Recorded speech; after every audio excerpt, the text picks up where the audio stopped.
Bismillahirrahmanirrahim. Assalamualaikum warahmatullahi wabarakatuh. Semangat perubahan, salam kedaulatan rakyat. Nasdem resmi gabung ke pemerintahan. Ini seolah-olah kalau di video-video pendek itu udah duar ini ya. Anies, PKS dan PDIP selamat juga bergabung di oposisi. Wah, memang sudah menentukannya di oposisi. Ini keyakinan saya ya. Jadi bagaimana prediksi kuat bahwa PKS dan PDIP akan berada di oposisi. Dan tentu kami juga berharap Anies Baswedan juga ada di oposisi kalau berbicara dalam konteks dengan pemerintahan pusat. Lain cerita kalau Anies Baswedan mau maju sebagai gubernur Jakarta misalkan ya. Nah, ini situasinya akan seperti 5 tahun yang lalu. Bagaimana Anies fokus di Jakarta, kemudian memberikan kontribusinya untuk Jakarta, ya mudah-mudahan 5 tahun ke depan masih ada ruang besar gitu. Apalagi kalau Pak Anies mau bikin partai sendiri. Oh, ini keren juga, kita bahas di video sebelumnya. Baik, langsung saja ke kabar di CNN. Surya Paloh gabung koalisi Prabowo, .2. Ini pilihan saya. Pilihan Nasdem. Iya, betul. Nasdem kan punya Pak Surya Paloh ya. Jadi banyak partai-partai politik ini dimiliki oleh pribadi. Seolah-olah begitulah tampaknya, padahal mestinya kan tidak gitu kan. Bayangkan saja Gerindra dengan Prabowo-nya. Kalau Prabowo nggak ada, saya kira Gerindra tidak punya kekuatan apa-apa, langsung nyungsep. Nasdem kalau ternyata Surya Paloh nggak ada, saya yakin langsung turun. Ya. Siapa lagi? PDIP juga mungkin kalau Bu Mega nggak ada, turun. Ya. Yang relatif bertahan tanpa ketokohan yang terlalu kuat itu kan PKS, Golkar, ya. PSI tanpa Kaesang minus gitu kan, kemarin dapat tuh 2, 2, sekian. Kalau Kaesang nggak ada tuh minus, bukan 0. Ya, haram bergabung dengan Prabowo. Firaun saja tak sejahat itu pada rakyatnya. Sekarang kita lihat yang di Twitter. Saya lupa, kan dia punya batu bara juga gitu. Jadi bayangkan, Luhut punya, Erlangga Hartarto punya, Bahlil punya, Zulkifli Hasan gengnya lagi punya, semua dikasih konsesi semua ya. Iya, dan ini mau dikasih konsesi kepada organisasi keagamaan. Jadi ada yang dicabut ya. Izin-izinnya dibekukan, terus diberikan kepada untuk diberikan organisasi keagamaan. Agama pun akan dia rusak, tokoh agama pun akan dikooptasi untuk mempersiapkan diri dukungan kepada Gibran 2029. Jadi dia udah kerja dari sekarang untuk memastikan Gibran paling lambat, bisa kan paling cepat, bisa lebih cepat dari 29 kan jadi presidennya kan.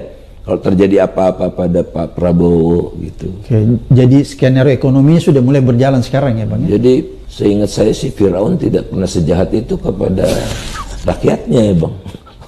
Dan Firaun tidak menyiapkan anaknya untuk jadi putra mahkota. Ya kalau iya pun kerajaan. Oh berarti Pak Jokowi menganggap Pak Indonesia ini kerajaan.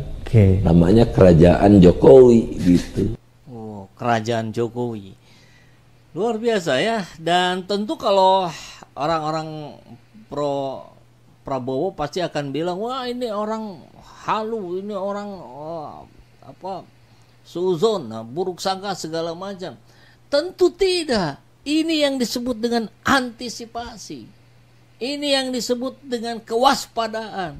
Karena terhadap orang-orang yang berkuasa, kita harus mengedepankan kewaspadaan, antisipasi. Bukan baik sangka. Jangan. Kekuasaan itu cenderung korup. Kekuasaan yang mutlak sudah pasti korup. Kan itu sudah menjadi dalil di semua negara, terjadi, terbukti berkali-kali.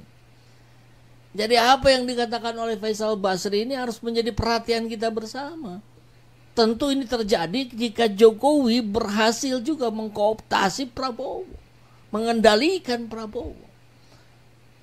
Ini bisa jadi batal ketika Prabowo mampu menunjukkan bahwa dia adalah Prabowo, bukan Jokowi versi kelanjutan. Masuklah itu barang, masuklah itu Gibran Presiden 2029, mau. produk haram konstitusi. Kan begitu.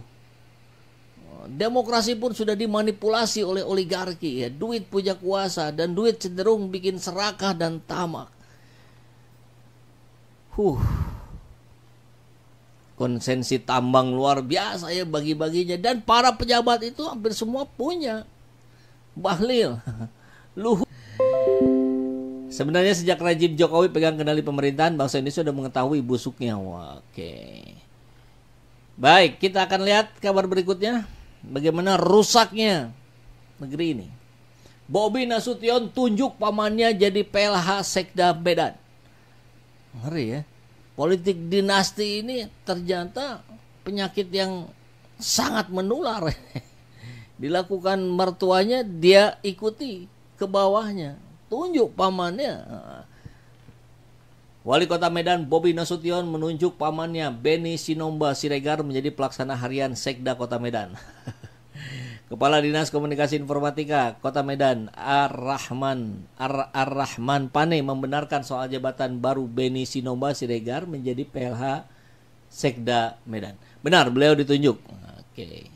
Kemarin ya disampaikannya. Menurut Ar-Rahman, Beni Sinomba Siregar ditunjuk menjadi PLH Sekda Kota Medan sejak 24 April. Sudah berarti ya. Jabatan baru yang diemban Beni ini mendapat ucapan selamat dari Instagram Pendidikan dan Kebudayaan. Selamat kepada Bapak Beni, Kepala Dinas Pendidikan yang telah ditunjuk sebagai PLH Sekda Kota Medan. Semoga kesuksesan dan pencapaian mengalir. Oke, ini mesti diingatkan juga nih, bagaimana Bobi menjadi wali kota Medan juga masih banyak catatan itu. Beni Sinomba Siregar merupakan kerabat dari ibu wali kota Medan, Bobi Nasution. Bobi merupakan menantu Presiden Jokowi. Ya, luar biasa.